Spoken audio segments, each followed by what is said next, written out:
The dreaded dark patch had appeared. A cold seep, spreading on the plush blue lining of his guitar case, threatened to consume the last piece of his former life. Under the Burnside Bridge, where the November chill gnawed at his bones, Elias Vance knew this wasn't just about losing an instrument. It was about watching his very soul rot away. The Portland drizzle had a way of seeping into everything.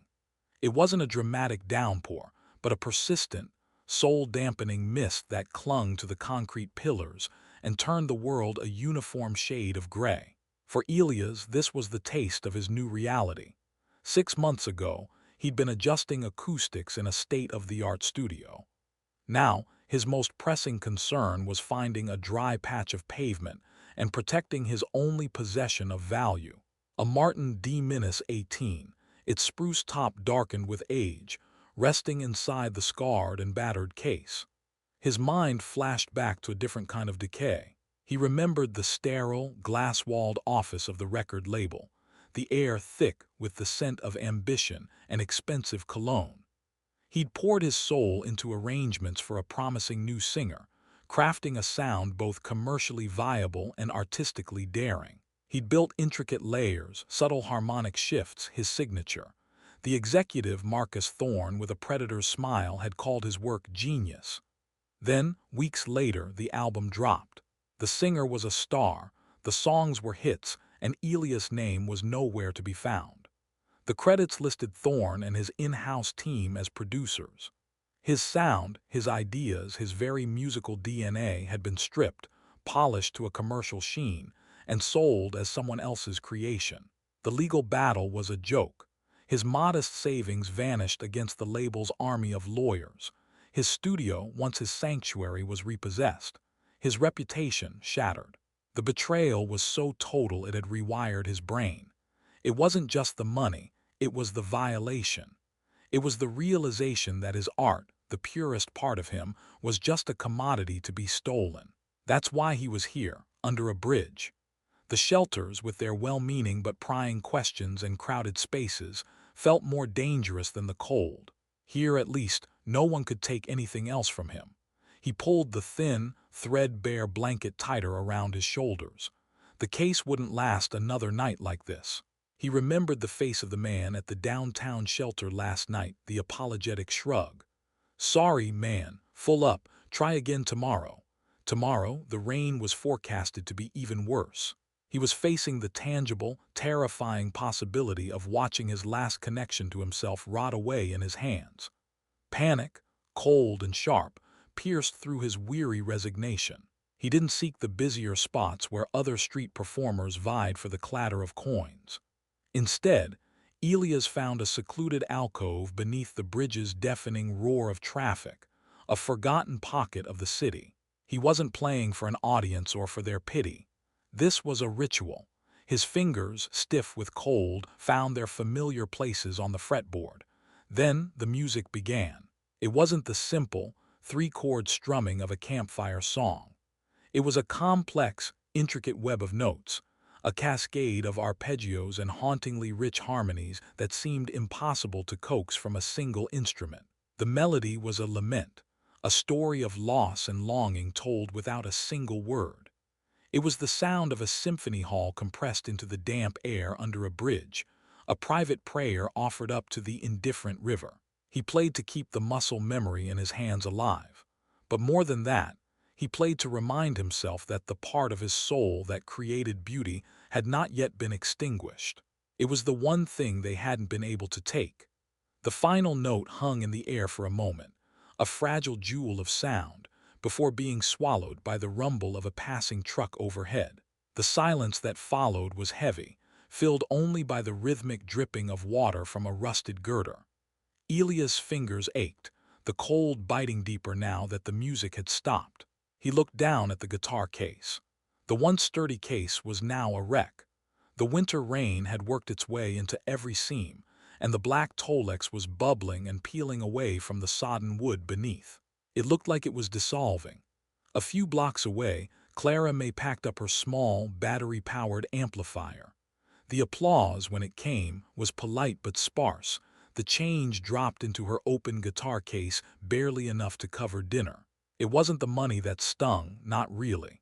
It was the feeling of her voice, a powerful, raw thing she'd spent years honing, just dissipating into the indifferent city air. She could belt out a tune with the best of them, her voice filled with a soulful grit that should have stopped people in their tracks. Yet it felt hollow. She had the passion, the fire, but the songs she sang, covers, mostly, felt like borrowed clothes. They never quite fit the shape of her own heart. Frustrated and tired, she decided against her usual route home. The thought of navigating the cheerful, brightly lit streets, filled with laughing couples and chattering friends, felt like a mockery of her mood. Instead, she cut down a narrow access path that ran along the river, a grittier, quieter way that led under the Burnside Bridge. The air grew cooler, smelling of damp earth and river water. And then she heard it. At first, it was just a thread of sound, woven into the urban tapestry of traffic and distant sirens. But it was different. It wasn't the familiar, jaunty strumming of a typical busker. This was something else entirely. It was music that had bones. It had an architecture, a complex and melancholic structure of melody and counter-melody that seemed to tell a whole, sprawling story. It was like hearing a ghost orchestra playing in a forgotten ballroom. Clara stopped, her own cheap guitar case suddenly feeling heavy and clumsy in her hand. She tilted her head, listening. The notes were precise, clean, yet saturated with a profound sadness. There was a passage with a chord progression so unusual, so heartbreakingly beautiful, it made the hairs on her arms stand up. This wasn't a performance. It was a confession. It was the very thing she'd been searching for without even knowing it, a musical foundation strong enough and deep enough to hold the weight of the voice she carried inside her. Drawn by an invisible string, she moved forward, her footsteps silent on the damp ground. The music grew clearer, richer. She followed it to its source, into the deep shadows of the bridge's underbelly. There, illuminated by a single, weak utility light, she saw a figure hunched over an old, beautiful guitar. He was lost to the world, his face obscured by a curtain of unkempt hair, his entire being focused on the universe he was creating with 6 strings. Clara stood motionless in the gloom, a witness to a secret masterpiece. The final, resonant chord faded into the damp air. Elias let his hands fall, the sudden silence leaving him feeling exposed. He became aware of a presence, a stillness that wasn't there before. He looked up, his eyes, accustomed to the gloom, focusing on a figure standing just beyond the edge of his makeshift shelter. A woman, his body tensed, a familiar surge of defensive distrust prickling his skin. He braced himself for the usual routine, the pitying look, the fumbling for loose change, the well-meaning but empty words. But Clara May didn't move. She didn't reach for her purse. She simply stood there for a long moment, her expression one of intense concentration, as if she were still listening to the echo of his music. "That progression," she said, her voice clear and steady, cutting through the ambient noise. "The one just before the end.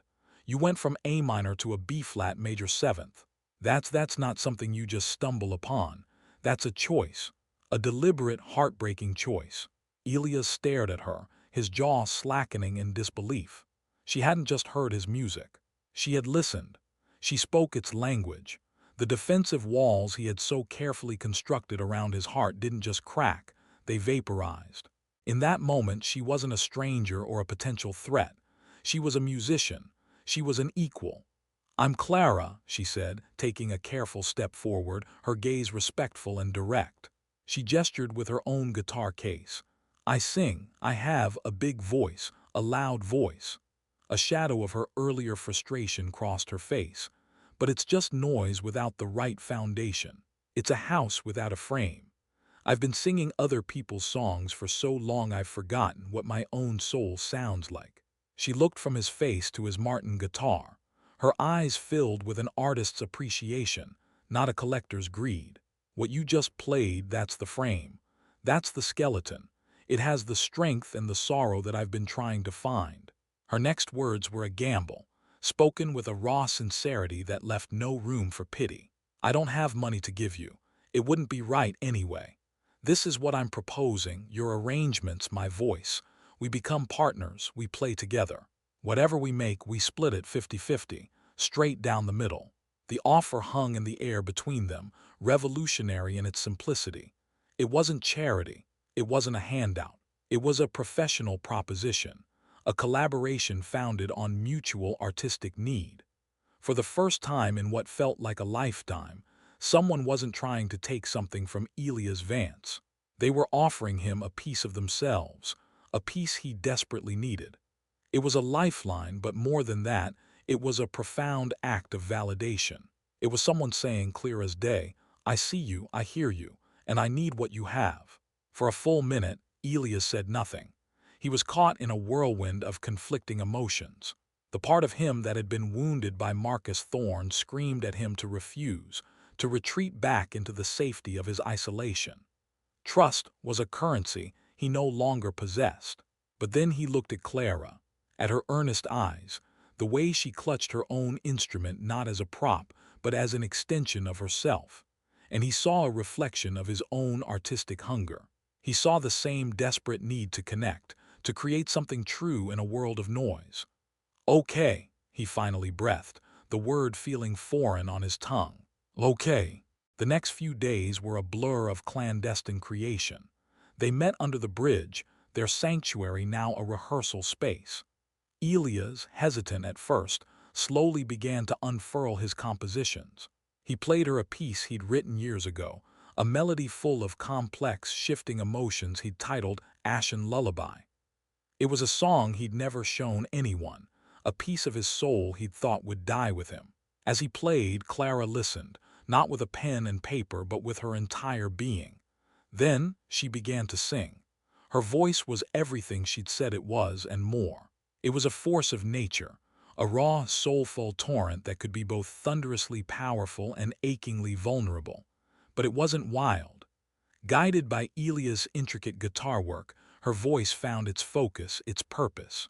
It wrapped itself around the melody, soared over the complex chords, and gave lyrical life to the wordless sorrow he had composed. It was a perfect fusion. His structure gave her voice a home, her voice gave his music a soul. They decided on Pioneer Courthouse Square for their debut. It was the heart of the city, a place of constant motion. On a crisp, clear afternoon, they found a spot on the brick-paved amphitheater steps. Elias sat on his battered case, the Martin gleaming in the sunlight. Clara stood beside him, her nervousness betrayed only by the tight grip she had on the microphone stand. Elias began to play the opening notes of Ashen Lullaby. The sound, clear and resonant in the open air, cut through the chatter of the square. A few people turned their heads. Then Clara began to sing. The effect was immediate and electric. Her voice, amplified just enough to rise above the city's hum, poured into the space with an astonishing emotional weight. It was a sound that demanded to be heard. People stopped walking. Conversations faltered. A man on his phone lowered it slowly, his mouth slightly agape. A group of tourists paused their picture-taking. They were all drawn in by the magnetic pull of this raw, unexpected beauty. Among the growing crowd was a young college student named Leo, who was filming B-roll footage of the city for a media project. He'd been capturing pigeons and skateboarders, but when he heard the music, he instinctively swung his camera towards the steps. He zoomed in, capturing the intense, unspoken communication between the two performers. Elias, lost in his instrument, his fingers a blur of controlled passion. Clara, her eyes closed, channeling a universe of feeling into her voice. He filmed the entire song, uninterrupted. That night, Leo uploaded the clip to his small YouTube channel.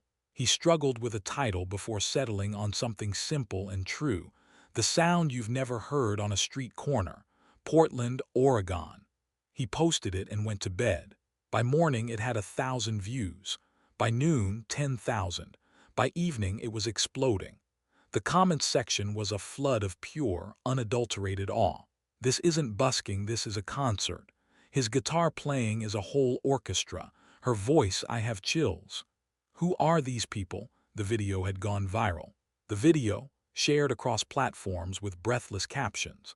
eventually found its way onto the screen of a man who had long since given up on finding new music. Arthur Pinter had been the most respected and feared music critic of his generation. His reviews could make or break careers, but years of listening to overproduced, soulless pop and algorithm-driven hits had left him jaded. He had retired to a quiet life in the Oregon countryside, tending to his garden and his vast vinyl collection, convinced that the fire of true musical innovation had been extinguished. He clicked the link with a sigh, expecting another fleeting internet sensation. But then he heard it. He leaned closer to his monitor, adjusting his glasses. He heard the sophisticated architecture of the guitar arrangement, the subtle voicings, the masterful use of space and tension. It was the work of a seasoned, brilliant composer. And then the voice. It wasn't just powerful, it was honest. It was a voice that had lived, a voice that carried the weight of experience without a shred of artifice. Arthur felt a jolt, a feeling he hadn't experienced in over a decade, the thrill of discovery. He spent the next hour replaying the video, dissecting every note. He saw the battered guitar case, the worn-out clothes, the raw, unfiltered setting. This wasn't a clever marketing stunt. This was real. The next morning, a new post appeared on his long-dormant but still hugely influential blog, The Sonic Truth. The title was simple: Hope Sings on a Corner in Portland. In it, Arthur wrote not just a review but a passionate testament. He deconstructed Elia's arrangement with the precision of a surgeon, calling it a masterclass in narrative composition. He praised Clara's voice as a rare instrument of profound emotional honesty, the kind that cannot be taught. He ended the piece with a direct challenge to the industry he had left behind. While you were busy manufacturing stars, two real ones were shining under a bridge. The post sent shockwaves through the music world. Within days, Arthur, using his old contacts, tracked down the duo. He met them not in a boardroom but at a quiet coffee shop. He looked at Elias, whose eyes were still shadowed with caution, and at Clara, who seemed overwhelmed by the sudden attention. He didn't offer them a contract or talk about money. Instead, he talked about their music. He spoke of the B-flat major seventh chord that had first caught Clara's ear.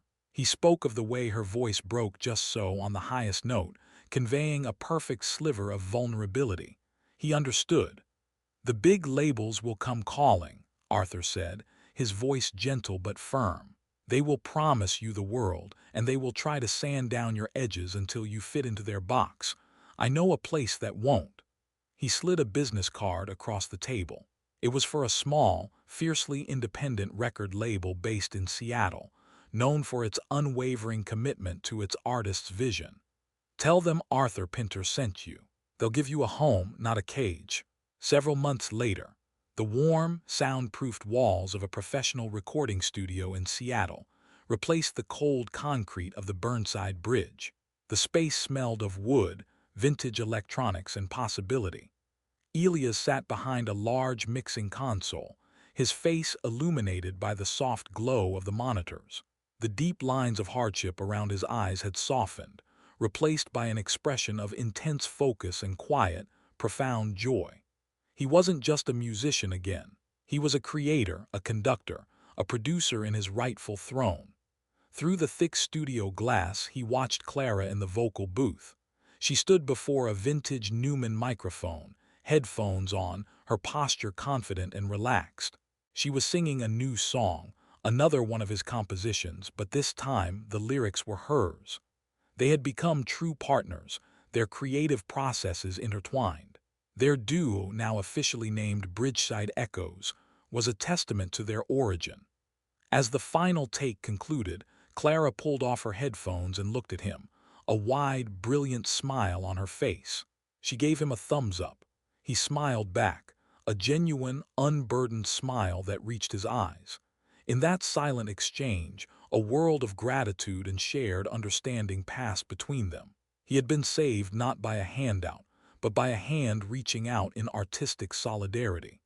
She had found not just a collaborator, but the musical soulmate who could give her voice its true power and purpose. He had found more than his career. He had found a reason to trust again. He had found a partner who saw the value in his scars, not just his skill. Looking at Clara, ready to build their future one note at a time, Elias Vance finally understood. He hadn't just been given a second chance. He had been given a harmony to his long, solitary melody.